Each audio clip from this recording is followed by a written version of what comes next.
Good morning, everyone. Thank you for tuning in for this devotional. This morning I'm going to be in Proverbs chapter 9. Proverbs chapter 9 is kind of a turning point for the book. The previous 8 chapters were all these speeches and long discourses, and 10 and on are really kind of one-liners, and they may be grouped together in clusters, and at the end you obviously have some things to wrap things up. But chapter 9 is the turning point to just all these proverbs that are individual and kind of on their own. In chapter 9 itself, a lot of times studying the Bible, you can look on a micro level and you can look on a macro level. But if you look on a micro level, you'll see there's several little things that you can learn from this. So I want to read this, and we'll do both because I think it's got some really good takeaways. Proverbs 9, starting in verse 1, says, "Wisdom has built her house. She has hewn her pillars, her 7 pillars. She has slaughtered her beast, and she has mixed her wine. She has also set her table. She has sent out young women to call from the highest places in town. Whoever is simple, let him turn in here. To him who lacks sense, she says, come eat of my bread and drink of the wine that I have mixed. Leave your simple ways and live and walk in the way of insight. Whoever corrects a scoffer gets himself abuse, and he who reproves a wicked man incurs injury. Do not reprove a scoffer, or he will hate you. Reprove a wise man, and he will love you. Give instruction to a wise man, and he will still be wiser. Teach a righteous man, and he will increase in learning. The fear of the Lord is the beginning of wisdom, and the knowledge of the Holy One is insight. For by me your days will be multiplied, and your years will be added to your life. If you are wise for yourself. If you scoff, you alone will bear it. The woman folly is loud. She is seductive and knows nothing. She sits at the door of her house, and she takes a seat on the high places of town, calling to those who pass by, who are going straight on their way. Whoever is simple, let him turn in here. And to him who lacks sense, she says, stolen water is sweet, and bread eaten in secret is pleasant. But he who does not know that the dead are there, that her guests are in the depths of Sheol." If you look on a small level, you see some interesting things like wisdom's house. It's all prepared, right? And I think it's trying to tie and make a connection to that wisdom a lot of times will prepare. It won't wait until the moment to try to deal with things.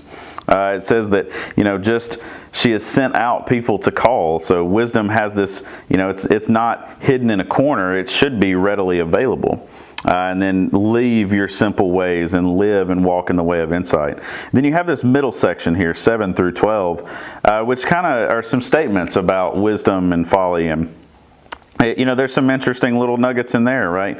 Whoever corrects a scoffer gets himself abuse, and he who reproves a wicked man incurs injury, right? You got to be careful when you try to step in and to correct some sort of thing. And a lot of times, a lot of this Hebrew writing kind of builds to a peak in the middle and then works its way back down. And what you see is in verse 9, it says, give instruction to a wise man, he will still be wiser, right? It worked its way up and then back down to the wise person.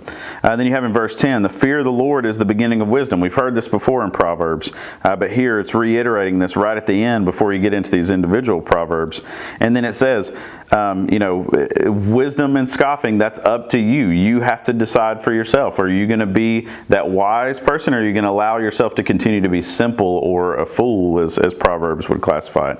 And then at the end, you get some interesting thoughts about folly. And the one there is, whoever is simple, she says, stolen water is sweet, and bread eaten in secret is pleasant. Saying, hey, that easy thing, that's the one that you want. That's so nice to just have this stuff handed to you, or in this case, take it and not have to pay for it, right? So there's a lot of these little interesting nuggets that go through here. But I wanted you to notice kind of the big picture. What you see is Lady Wisdom that had been personified up to this point. She's prepared this banquet, and she's invited people to eat of it. And then at the end, you see Lady Folly has done the same, that she's prepared a banquet. Well, it's not very prepared, but she's asking you to come eat at that as well. And in the middle, you have these statements about the wise person compared to the foolish person. And what this chapter is set up to do is essentially paint this picture for you, that there is 2 banquets. You decide where you eat. Do you eat at the table of folly, or do you eat at the table of wisdom? And in the middle, it gives you a little picture of what a wise person and a foolish person looks like. A wise person is open to correction, open to rebuke, open to instruction, right? A foolish person, however, will turn on a person that tries to help them. And that's where I think the real challenge of this chapter lies, is that it's just like the final verse here of verse 12. If you're wise for yourself. And if you scoff, you bear it alone.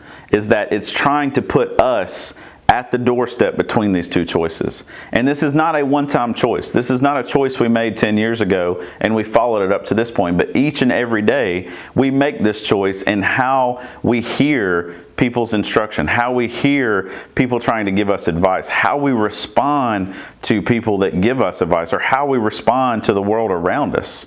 Are we preparing? Are we working for things that matter? These are all the things that it's trying to lay out. And we have this choice to make each and every day. My prayer is that each day when we wake up, we choose to eat at the table of wisdom, that we choose to humble ourselves, that we choose to listen to instruction, to listen to the voices of those people around us, and grow from that and allow it to shape us and mold us really to become more like Christ, because that's our ultimate goal. We want to become more like Him, and wisdom is the way to that. We know that. The Old Testament way, the New Testament way, those are one and the same. And this way of wisdom is the way of following Christ. So that's my prayer for us today, is that we open the door to the banquet of wisdom, that we feast at that table, that we grow in wisdom and become more like Christ. I pray that you take care of yourself, that you're doing well, and as always, we look forward to when we can see you in person.